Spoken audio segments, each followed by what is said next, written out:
within the Greenhouse app for time and labor registration. And that's basically summarized in three big features or capabilities that we've added to the Greenhouse app. The first being that we now support NFC, sorry, that's a spelling mistake, and RFID tagging in for resources.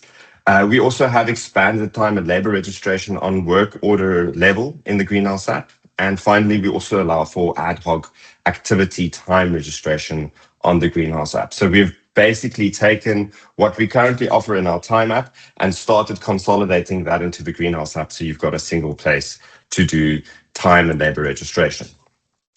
Now, what that looks like is previously you had to, you were only able in the Greenhouse app to perform a work order where you know the total time that it was executed on the work order. You can still add resources, but the time that was spent is summarized and calculated as a total time. So you don't know who executed the task.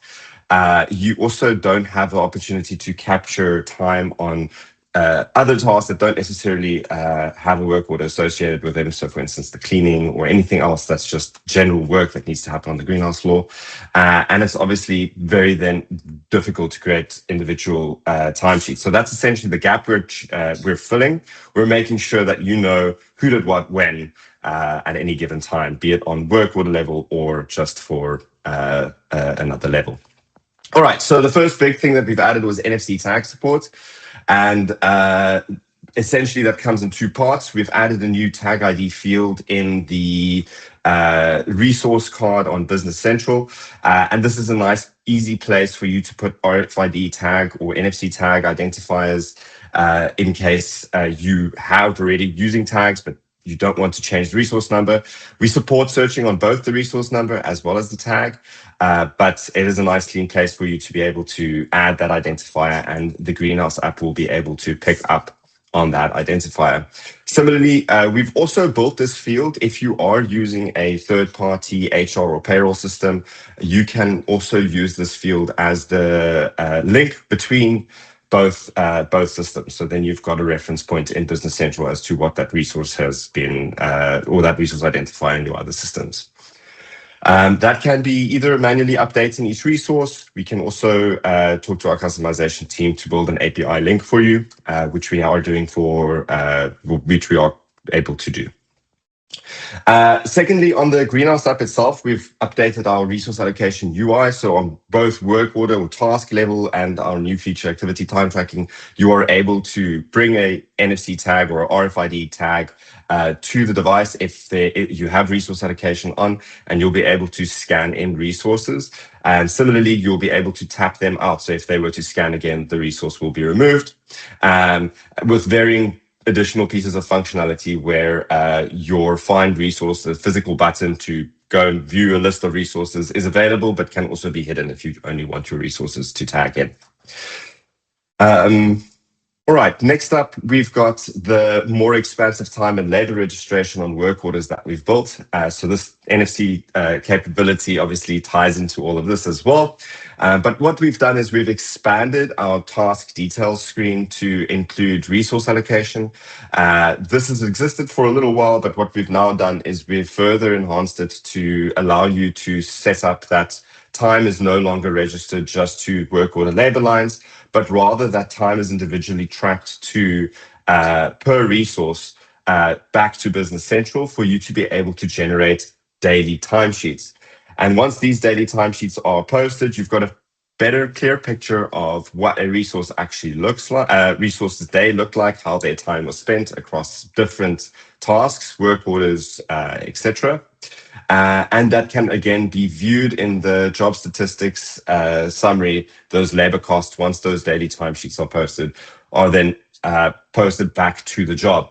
So you have a full picture of every single resource that has worked on this job with a line in the job ledger that you can access through the job statistics page. So it's very cool that we've got a bit more of a full circle view. Yes, hello. All right, do those resources have to be individual named users? Yes. So I can't just say me plus 5 other resources. Yes, so we do support both. The first way around, if you want to just use unnamed resources or just, I've got 5 people, we do support that. You can in the previous implementation that we had on the Greenhouse app, it's currently already live. You can just there's a setting in the admin app, and when putting it on, you can assign either named resources or just a number of resources. But the time that is calculated will still just be taken back to the work order. So you will still get the costing or the labor cost essentially of what that or time has cost you on that work order, but it's written back to the work order. You won't have a detailed line item per resource in that case. But is that per task? So I think one of the challenges we have is our team size varies. People go home at lunchtime, people go home at afternoon tea time. So the team size constantly changes. And it used to be quite clunky because you used to have to go all the way back to the start to change the team size. Can you now just change it on the task? Yes, you can change it on the task. Perfect. Thank you. You can change if your task is running, you can pause it, you can remove team members, you can add additional team members, and you can resume. And the system is smart enough to know exactly who worked up to which points, and then calculating it, moving it from there. In both cases. Thank you. No problem. All right. So that's a brief introduction to time and labor registration. We are busy putting together a detailed video guide on how to actually use all of this. So we will send that out as well. The final big feature that we've built is ad hoc activity time tracking. Now, this is, as it means, it's more for the ad hoc activities or unplanned activities in the greenhouse, on the greenhouse floor or in the field. And what this allows for you to do is to very quickly and easily create new activities, assign resources, set a position and an activity, and then start those activity and run, be able to track the labor that is being performed on those specific activities. So it's very easy to create. We have a guided flow, making sure that one step follows the next quite logically. And we've also taken a scan-first approach. So again, with tagging or scanning in of resources, you can scan in barcodes. If resources have cards with barcodes or QR codes in, you can do that. You can scan positions, so it's barcode scan ready for positions as well as activities. So you physically don't have to open a list to go and look for anything. You can scan it if you're set up for it. So just to save time.